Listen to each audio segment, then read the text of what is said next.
The man who thought he could outsmart a royal guard. He was wrong. The late afternoon sun stretched across the courtyard of Buckingham Palace, casting long shadows over the historic stonework. William Harrington, a 38-year-old royal guard, stood motionless at his post, his crimson tunic crisp, his polished boots reflecting the golden light. To the tourists gathered around, he was a symbol of tradition, an immovable figure of ceremony. But beneath the surface, William was far more than a ceremonial guard. A veteran of the British Army, he had served in Iraq and Afghanistan, where stillness was a survival skill, not just a duty. His training had taught him to read people, to spot anomalies, to detect the shift in atmosphere before trouble struck. And today, something wasn't right. The palace courtyard was filled with the usual crowd, families taking pictures, children waving at the guards, tour groups chattering excitedly. But amid the sea of casual movement, one man stood out. He was tall, dressed in a tailored navy coat, his stride too controlled, his gaze too sharp. Unlike the other visitors, he wasn't admiring the palace. He was studying it. William's instincts went on high alert. The man's boots were wrong, scuffed, military grade, at odds with his otherwise polished appearance. His hair was trimmed too precisely, his face too clean-shaven, as if he was trying too hard to blend in. William had seen this kind of disguise before, in war zones where insurgents wore civilian clothes but carried a soldier's intent. The man moved deliberately, following a pattern. To an untrained eye, his steps seemed random, but William recognized the strategy, classic infiltration technique. Slowly, carefully, he edged closer, drifting toward the guard's position. Tourists unconsciously reacted. A mother tightened her grip on her child's hand. An older gentleman paused mid-step, sensing something was off. The air around them had shifted, the easy hum of conversation giving way to a quiet tension. Then, the man stopped. He looked directly at William, a small smirk tugging at his lips. "Quite the spectacle, isn't it?" His voice was smooth, his accent deliberately neutral. But there was an edge to it, something calculated, something dangerous.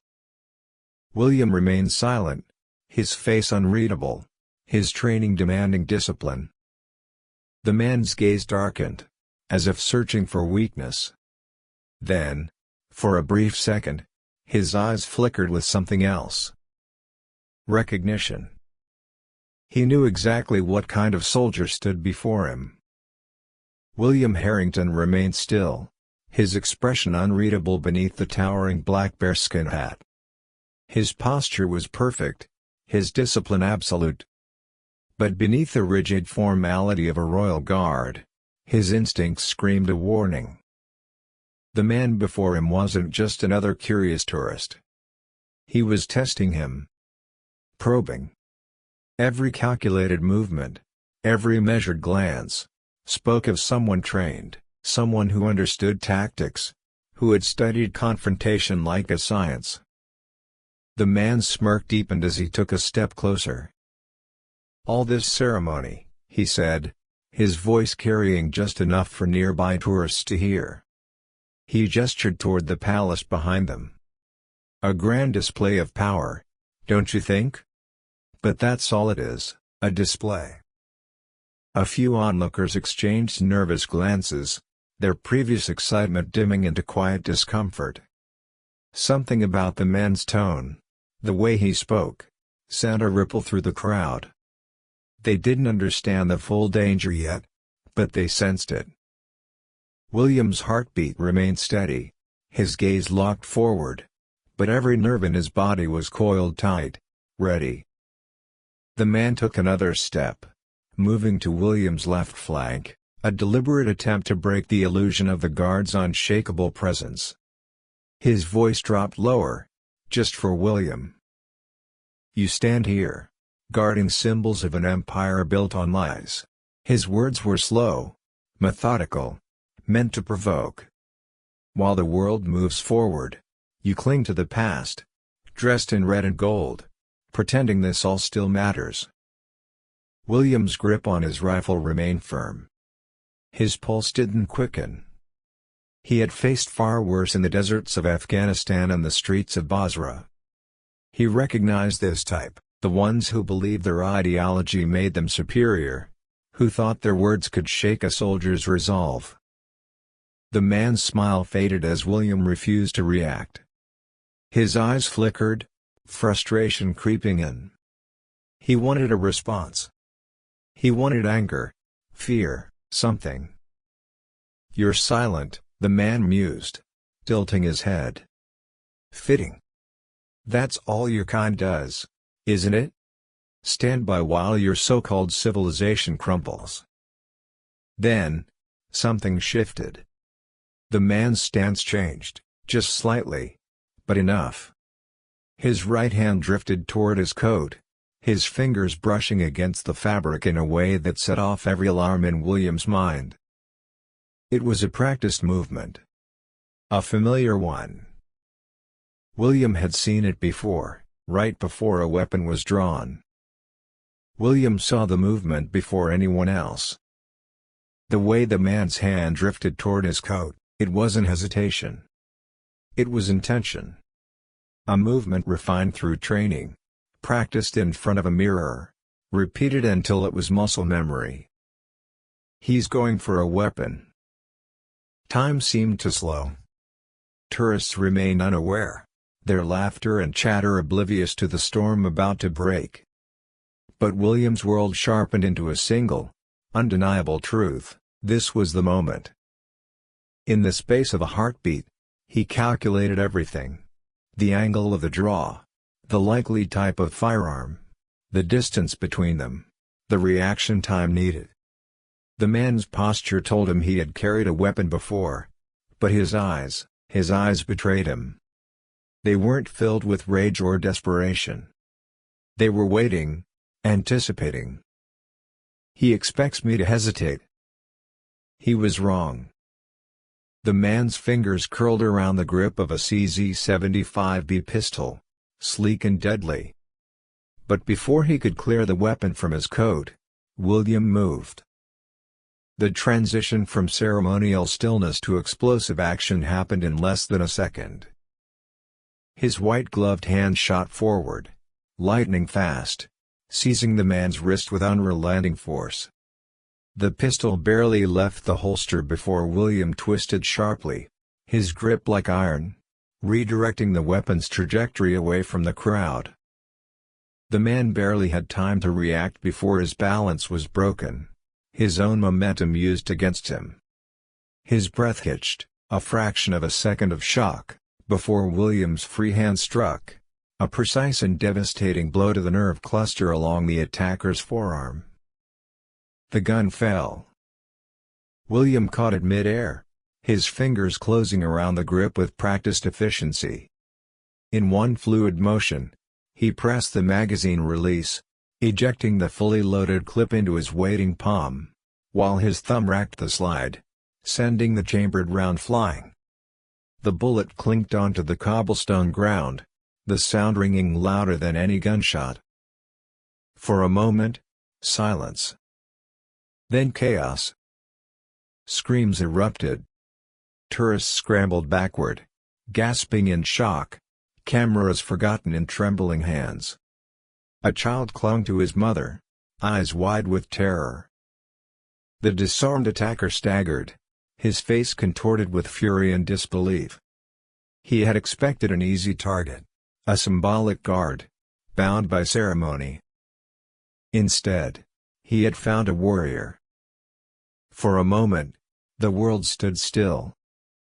The attacker staggered back, his eyes darting between his now empty hand and the pistol that William had disassembled in seconds.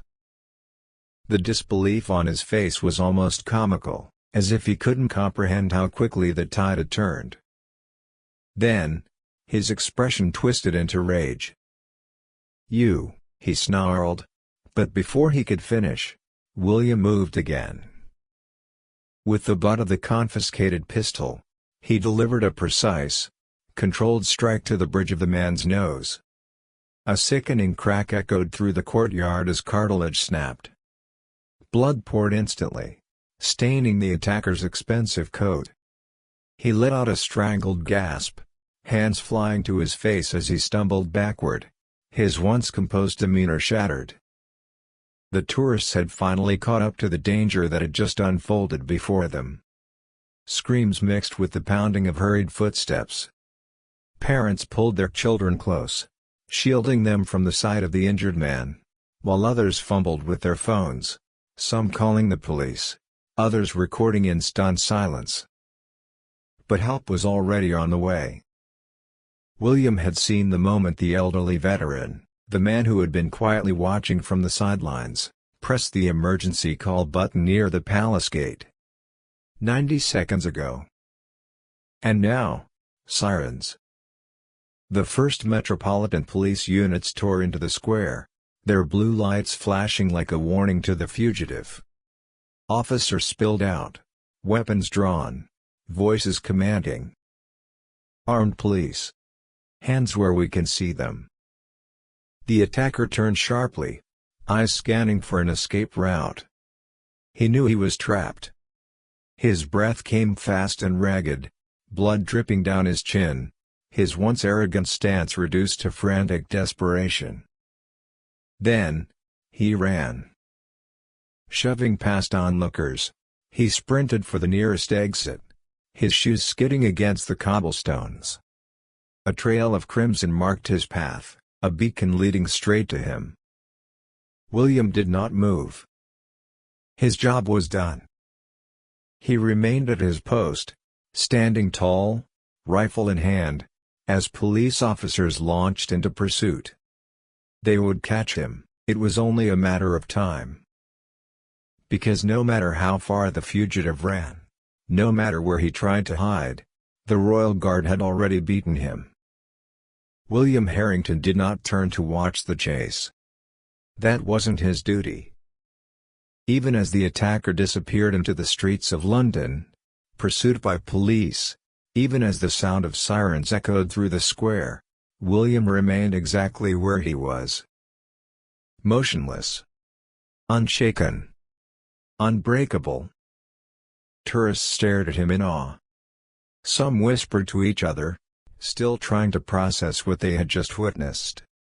Others simply stood frozen, their eyes darting between the blood-streaked cobblestones and the man who had just stopped an assassination attempt in seconds, without ever breaking formation. A young boy clutched his mother's hand, looking up at William with wide, fascinated eyes.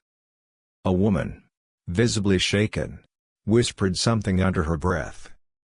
A mixture of fear, gratitude, and respect filled the air. And then, the elderly veteran stepped forward. His weathered face, lined with the years of service, bore an expression of deep understanding. He had seen men like William before. He had fought beside them. He knew what it took to stand firm in the face of danger. The old soldier straightened his back, raised his hand, and saluted. For the first time since the confrontation began, William moved. His sharp blue eyes flickered toward the veteran. Then, with slow precision, he returned the salute, not out of duty, but out of respect. Behind them, police officers secured the scene. Investigators marked the blood trail. Forensics teams collected the discarded bullet and the dismantled weapon, now nothing more than a useless piece of steel in the hands of justice. One of the senior officers approached. "We'll need a full statement later," he said. "But I have to ask, how did you know?" William's voice, when it finally came, was calm and steady. "I've seen that look before," he said simply. "The look of a man who thinks symbols are weak. Who underestimates those who wear them." The officer nodded, a trace of admiration in his expression. As the excitement faded and the world outside Buckingham Palace slowly returned to normal, William stood tall once more, his posture flawless, his focus unwavering. Because he knew the truth. The royal guard was not just ceremony. Not just tradition. It was readiness. And when the moment came, it was more than enough. What would you have done in William Harrington's position?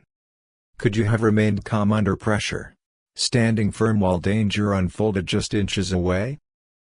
This wasn't just an act of heroism, it was training, discipline, and unwavering readiness. Moments like these prove that the Royal Guard is more than just ceremony. They are warriors hidden beneath tradition. Now, we want to hear from you. Were you surprised by how quickly William neutralized the threat? Do you think people underestimate the combat readiness of ceremonial guards? Have you ever witnessed a moment where someone's true training and character were revealed in a crisis? Drop your thoughts in the comments below. Let's start a conversation about duty, discipline, and the unseen strength behind every uniform. And if this story moved you, don't forget to like, share, and subscribe for more powerful stories like this one.